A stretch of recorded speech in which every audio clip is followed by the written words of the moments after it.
There are seemingly hundreds of gravel bikes out there now, and I have tested every single one of them. Okay, so that's not true. But I have tested more than 50 gravel bikes at this point, not including cross bikes and all-road bikes and the type of road bikes that many of us have enjoyed riding on dirt roads for years now. I've enjoyed testing these gravel bikes in some of the biggest events in the world, like Unbound Gravel, Steamboat Gravel, many of the Belgian waffle rides. And I've also enjoyed riding and racing these bikes in some of the smaller events, especially here in Colorado, like Foco Fondo and Wild Horse Gravel.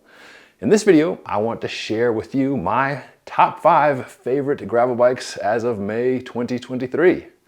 If you want to just jump ahead to the list, have at it. I've chopped the video up into chapters so you can skip ahead. Also, you can just look in the video description down below for that list and the links. However, I would like to give you a little bit of context as to why I picked these as my top 5, because I think matching up the bike with the rider and preferences is important. So top 5 according to what? According to whom? Well, to me, according to what I like. I like to equate bikes to beer and that there's lots of different styles, and I'm not going to tell you what type of beer you like. I'm not going to tell you what type of bike you like, but hopefully I can help break things down into categories so when you figure out which type you like, maybe you can zero in on a bike within that category that could be best for you. As I say with tires, with gravel bikes, where you live and how you like to ride is a large determinant in what makes a good bike for you. I like to ride bikes every day on road that is both paved and dirt, and I also like to jump in events. I appreciate the concept of suspension, but for my everyday daily driver, that is something a little too mountain bikey for me, if you would. So you will find no suspension forks here in my top 5 list. As far as geometry, I tend towards the middle of the road. Not too crazy slacked out like a downhill mountain bike, or not too crazy steep like a track bike, but something that, you know, handles with confidence and some stability on loose gravel, but also doesn't feel like a sluggish, tired dog when you're on the road. Details of construction and the particulars of maintenance are important things, and my engineer and mechanic friends, may take issue with some of my choices. However, I picked these bikes on how they ride, not what they're like to work on or the minutia of the construction. Yes, I work on my bikes, and yes, I maintain my bikes, and yes, I often grumble at some particular things, like cable routing going through the headsets. However, what I'm primarily interested in with gravel bikes is riding the dang things, and this is how I've chosen these top 5 bikes. How they ride, not what they're like in the stand. So without further ado, here are my top 5 gravel bikes of 2023. The Specialized S-Works Crux is the world's lightest gravel bike and a heck of a good gravel bike. Now, Specialized, it loves itself a good hyperbolic marketing line. I have to confess, I have contributed to one of such marketing lines over the years. I pinned the original, "Aero is everything." Bit of context, I was typing up a piece on the, at the time, new Shiv tri-bike, and I wrote, when it comes to the time on the bike in the triathlon, aerodynamics is everything.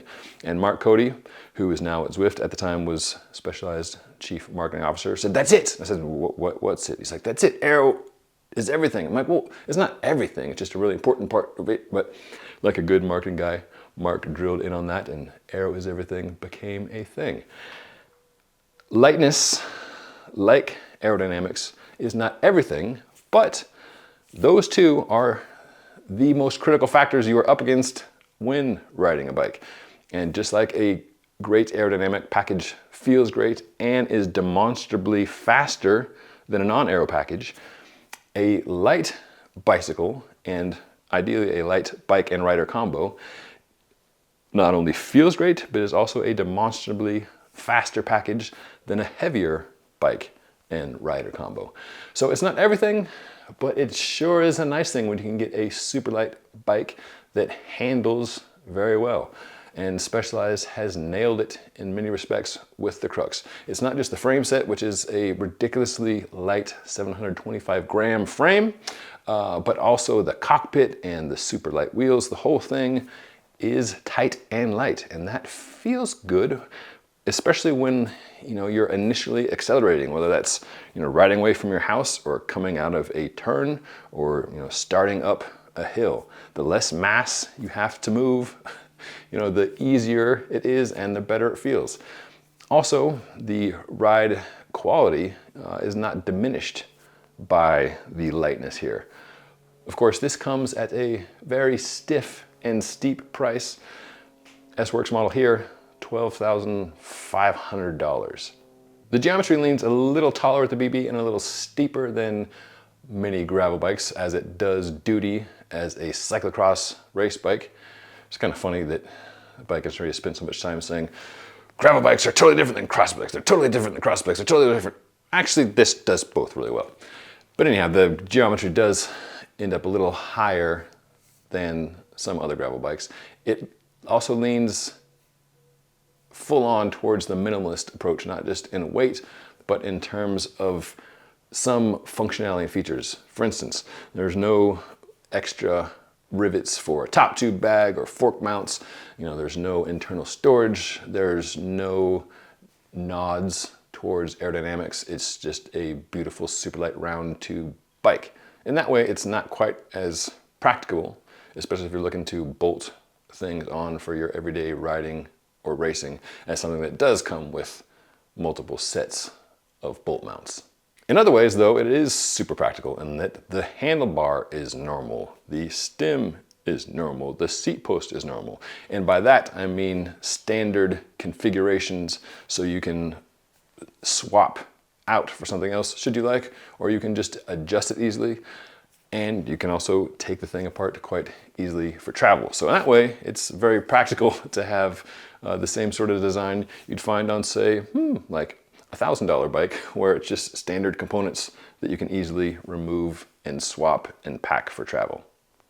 Bottom line though, it's all about that weight or lack thereof. Getting on this bike after riding a standard bike that's in like the 20-pound range or so feels like you've taken a weight vest off, or you've detached the trailer that you had been pulling, and all of a sudden you're on just this super light, super lively machine.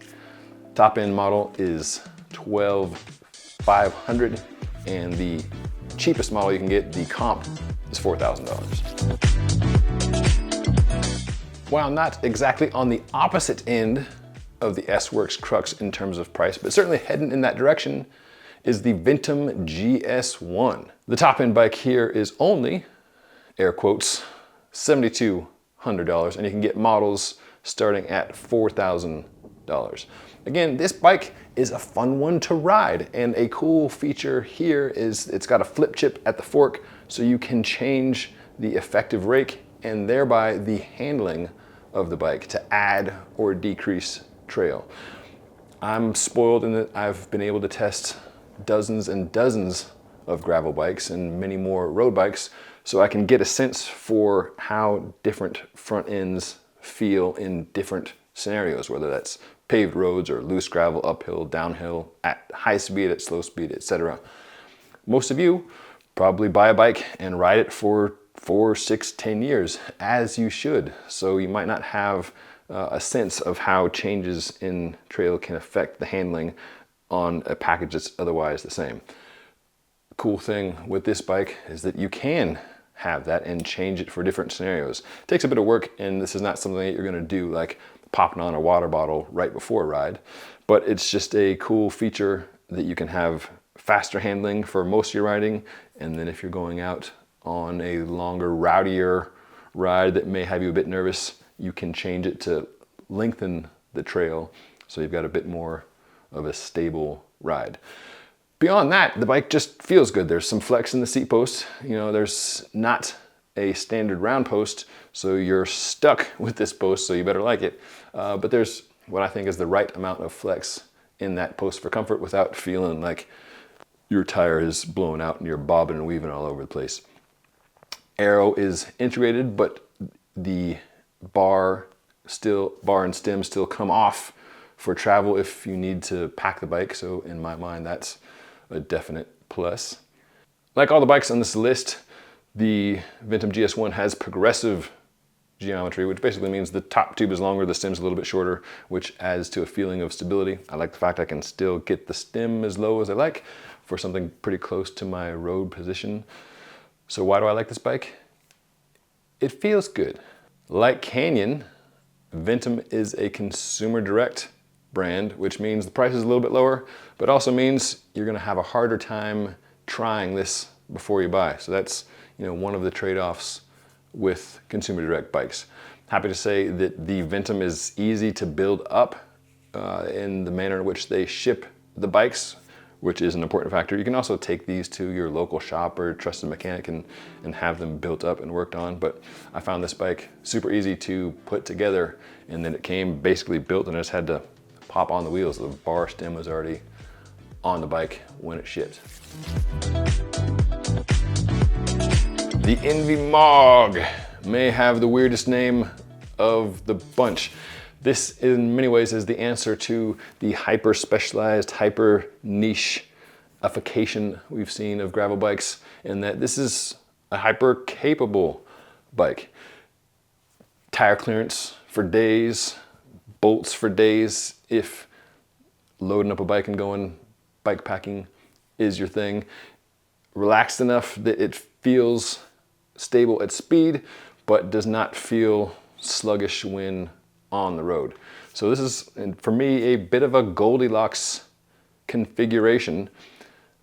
Only beef here is the price kind of heading in the direction of that Specialized Crux. It's kind of bonkers. $5,000 for the chassis, which is frame, fork, bar, stem, seat post, and then it can be built up through your local retailer, competitive cyclist, etc. But just in terms of how the things feel, I love how this bike rides. It can handle up to, what is it, more than 50 mil tires. For me, 40 is good and plenty for just about any type of riding that I'm doing, but it's just nice to have options, right? There's internal storage on the Dow tube. We've seen from the likes of the Checkpoint, another bike that I very much like and thought long and hard about including on this list. That down tube port is a good place to stick your flat fixing kit or just a tidy little rain jacket.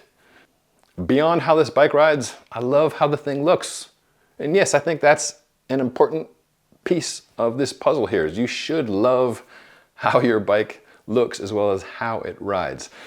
My, again, engineer and mechanic buddies would probably grumble about, oh, this stupid internal routing. And yes, that is more difficult to work on than a bike with external routing, but realistically, how many of you are working on your brake lines on a daily basis versus how often are you riding your bicycle?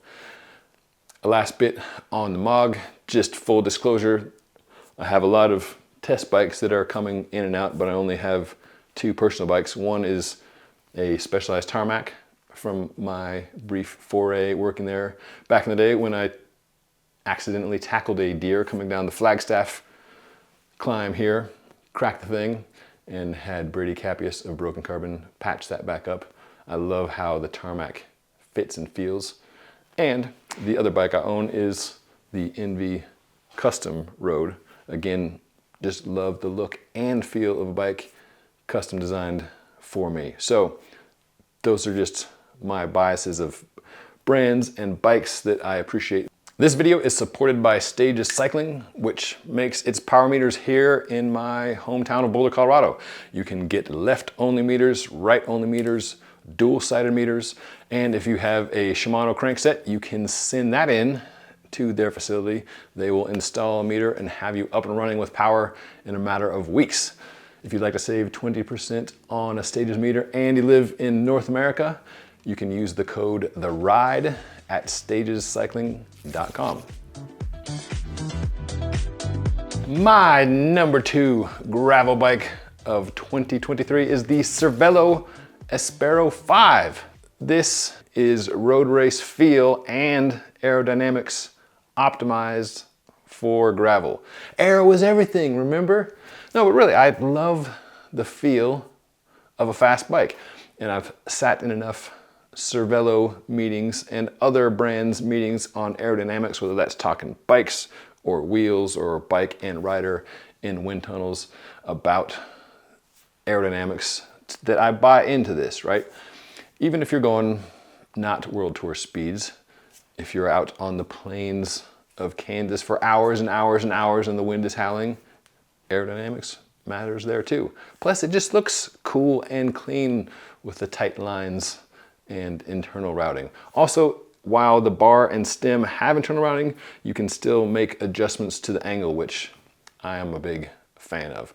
There was not huge tire clearance here, but again, for me, with a 40 mil tire being good and plenty, I feel like this for gravel racing is just fine. I did the Unbound Gravel 200 on this bike in 2021. Came in 29th that day with a group with the likes of lifetime Grand Prix riders like Ryan Standish, Payson McElveen, and then Zach Allison, the co-founder of the Focal Fondo gravel race here in Colorado. They were having a bad day, I was having a good day, and was happy to come across the line with those guys. Anyhow, this bike is not the most comfy, most plush bike on the market, but in a race like Unbound Gravel, I felt it was perfectly adequate. And for my everyday riding, which like I mentioned is some road, some dirt road, I just love how this thing feels and looks. I like the fact that there's the gravel race accoutrement, like, you know, top tube mounts, armor underneath. Cervélo has a long and storied history, and while some of the key folks have moved on, whether that's engineers like Graham Shrive now at Factor Bikes, or of course the co-founder Gerard Ruman, who went on to drive 3T bikes, where they're doing things like the Exploro, and co-found Open with former BMC CEO Andy Kessler. Cervélo still makes fast bikes. I believe in fast bikes. Air was everything, and I love the feel of the Cervélo Áspero-5. Like the Ventum GS1, the Áspero-5 has a flip chip on the front fork. Price-wise, this ain't cheap. You're looking at the 7K to 10K range. Not a cheap bicycle. And finally, the #1 bike for me for 2023, the giant Revolt. I absolutely love this thing. And yes, I can find nits to pick, like the dumb headset spacers or the seat post shim, but I fundamentally love how this thing rides, and it's what I go to when I'm not testing a bike, or if I need to test, you know, different tires or wheels. I love the handling, the geometry, the amount of flex, not just in the seat post, which I broke. This is an ENVE post because I broke the stock giant post, but the frame itself has some give to it. You're seeing the drop seat stays on bikes of all stripes, gravel bikes, road bikes. And, you know, having tested this bike with different posts, I can tell you that there is flex built into the frame. Not an absurd amount, but just enough to take the edge off. So I love how it feels there. I love how it feels up front, in that it's, you know, the longer progressive top tube and a bit of trail, but not crazy slacked out. Even the bars have a weird shape to them, but are comfortable in the hand. There's relatively normal routing, so it's easy to, you know, pop the stem off to change a longer stem or to travel with the bike. This particular model, the top end model, comes with the Shimano GRX Di2, which I love, and a 2x, so that stacks the deck a bit for me. However, this bike also comes in maybe not the widest, but one of the widest price ranges, which makes it one that I'm also happy to endorse for a wide range of riders. While I'm happy to say that yes, the Crux is an awesome bike as the Áspero 2, for many riders, the price just puts it way out of the realm of possibility, whereas Giant Revolt has bikes, maybe not for everybody, but for a much wider range of folks. For me, the geometry is dialed. It's got a low bottom bracket and enough trail that it feels stable in loose gravel, but it's not so slack that it feels sleepy or sluggish when you're on hard pack or pavement. Took this bike to Unbound Gravel 100, got third on it, won the Steamboat Gravel 100 on it last year, so maybe there's some, like emotional attachment to it. But also, I took this bike to those races because I love how the thing feels, and this is the bike that I wanted to ride of all the bikes that I had at my disposal at the time. The carbon wheels, Maxxis Receptor tires are excellent all around and quite raceable choices out of the box, and I've used this, as I mentioned, to test a whole slew of other wheels and tires. Pedaling efficiency feels plenty stiff and efficient, and you've got all the gravel accoutrement of the top tube mounts and the fork mounts and fender mounts should you go in for such things. My racing and my riding are all one-day affairs. I like to end up back at a shower in bed at the end of the ride, but if you go in for those multi-day things, then the Revolt is also a perfectly good option there. Tire clearance, you can fit up to 50s in here quite easily. 40s, my sweet spot. Again, on those pricing comparisons, the Advanced 3 starts at $2,400 and runs up to this tippity top $6,400 model, the Advanced Pro Zero. Compare that to the Aspero or the Specialized Crux at $12,500, or the Specialized Diverge STR in the S-Works version at $14,000. You can get two of these and then some. Another reason I'm a fan of this bike, and of Giant in particular, is that they build their own bikes, and many of those of their competitors. For instance, that Trek Checkpoint I mentioned, another great bike, that's coming out of the Giant factory. You don't have to own your own factory to build great bikes, and all the other bikes on this list are coming out of someone else's factory, but for me it's just a point of confidence as a consumer and as a rider that Giant is handling these things tip to tail. I even dig the saddle on this. The Giant's stock approach model, where you can snap in a little blinky to the back. Often with test bikes, I'll give the stock saddle a try, and if I don't like it, I'll swap it out for something else. Usually a Specialized Power or Physique Argo is coming on a lot of bikes. I like how that feels, but this approach is a great saddle. So again, very good price and excellent feel at all the touch points, on all the surfaces. For me, Giant Revolt, my top bike in the gravel world for 2023. I'd like to hear which bikes you like, what you think of my top 5 list. I enjoy the conversation in the comments, so leave those down below and we will keep this conversation going. Thanks for watching, thanks for subscribing, and whether you're riding a Giant or a Crux or any other bike out there, enjoy the ride.